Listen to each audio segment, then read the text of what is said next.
আর বন্ধুরা, আশা করি সবাই ভালো আছেন। তো বন্ধুরা, এখন যে বিষয়টা নিয়ে কথা বলবো, তো সেটা হলো 1997 সালের একটা সিনেমা। 1997 সালে একটা সিনেমা বেরিয়েছিল যেটার নাম হচ্ছে লোহা। 1997 সালে একটা সিনেমা বেরিয়েছিল যার নাম হচ্ছে লোহা। এবং সেই ছবিতে আমরা মিঠুন চক্রবর্তী, ধর্মেন্দ্র, তারপর মোহন যোশী, শক্তি কাপুর, তারপর ধরুন মানে ক্যামিও চরিত্রে আমরা গোবিন্দা, মনীষা কৈরালা সহ আরও অনেক ছবির মধ্যে দেখেছিলাম। ছবিতে অনেক ক্যারেক্টার রয়েছে এবং প্রত্যেকের ক্যারেক্টারটা খুব গুরুত্বপূর্ণ। এবং লোহা ছবিটা কিন্তু বেশ বড় একটা ছবি, কিন্তু খুব ভালো সিনেমাটা কিন্তু আমাকে কিন্তু দারুণভাবে ইমপ্রেস করতে পেরেছে।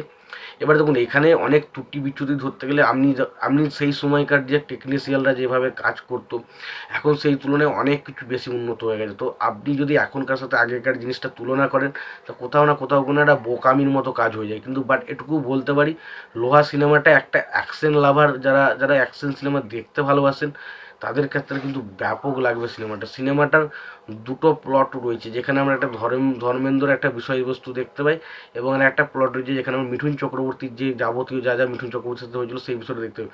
এবং শেষ পর্যন্ত মানে ডিরেক্টর এই দুটো প্লটকে এমনভাবে সামঞ্জস্যভাবে রেখেছে, সেটা দেখতে আমার দারুণ লাগবে। এবং পরবর্তী সময় দুটো ক্যারেক্টার যখন একসঙ্গে মিলিত হচ্ছে এবং মিলিত হওয়ার পর তারা কিভাবে পুরো যে ওয়ার্ল্ড বা যে গ্যাংদের যে দলটা তার বিরুদ্ধে কিভাবে লড়াই করছে, সেটা যেভাবে ছবির মধ্যে দেখানো হয়েছে সেটা সত্যি দারুণ প্রশংসনীয়।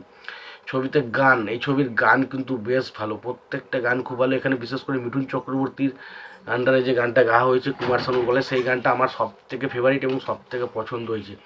বাকি গানের কাজ কিন্তু ছবির মধ্যে বেশ ভালো। এবার যদি আসি ছবিটার মূল বিষয় নিয়ে, যে ছবিটার পরিচালক কে করেছেন, ছবিটার চিত্রনাট্য কে কাজ করেছেন, গল্প কে লিখেছেন, বা ছবিটার মিউজিকের কাজ কে করেছেন, এই সমস্ত বিষয় নিয়ে যদি আলোচনা করি, দেখুন ছবিটার পরিচালকের দায়িত্বে ছিল হচ্ছে কান্তি সাহ, ছবিটা লিখেছিলেন হচ্ছে বশির বাবর, ছবিটার চিত্রনাট্য লিখেছিলেন হচ্ছে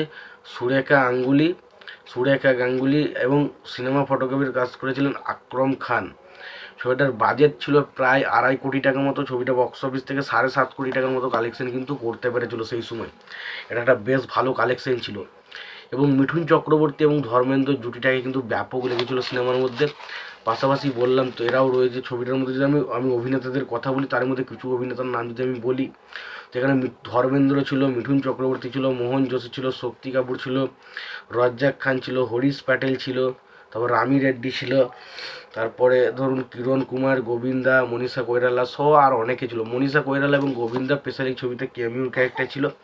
তো আমরা এখানে দেখতে পাই যে এখানে ধর্মেন্দ্র ক্যারেক্টারের যার নাম হচ্ছে শঙ্কর, তার সে কিভাবে একটা গ্যাংস্টার দলের ভেতরে ঢুকে পড়ছে এবং তার আগে কিভাবে সে গ্যাংস্টারের সাথে তাদের যে সম্পর্ক নষ্ট বা কিভাবে সে একটা গ্যাংস্টারে পরিণত হয় প্রথম, সেই জিনিসটা আমরা দেখতে পাই। এবং তার পাশাপাশি আমরা মিঠুন চক্রবর্তীর ক্যারেক্টারটা, যার ক্যারেক্টারটার নাম হচ্ছে অর্জুন, সে সবসময় মদ্যপান করে, সে জীবন সম্পর্কে কোনো দুশ্চিন্তা নেই, সে সবসময় চায় যে তার জীবন আছে কি নেই সেটা কোনো ব্যাপারই না। মানে সে একদম, হয়তো সে মানে হাত পা রয়েছে সবই জীবিত, কিন্তু অ্যাকচুয়ালি তার ভেতর থেকে পুরোপুরি মারা গেছে।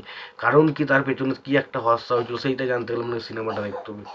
এবার এই দুটো ক্যারেক্টার যখন একসঙ্গে মিলিত হচ্ছে এবং তাদের যে জীবনে ঘটে যাওয়া যে দুঃখগুলো, সেগুলোকে তারা কীভাবে মুছছে সেটা জানতে গেলে আপনাকে সিনেমাটা দেখতে হবে।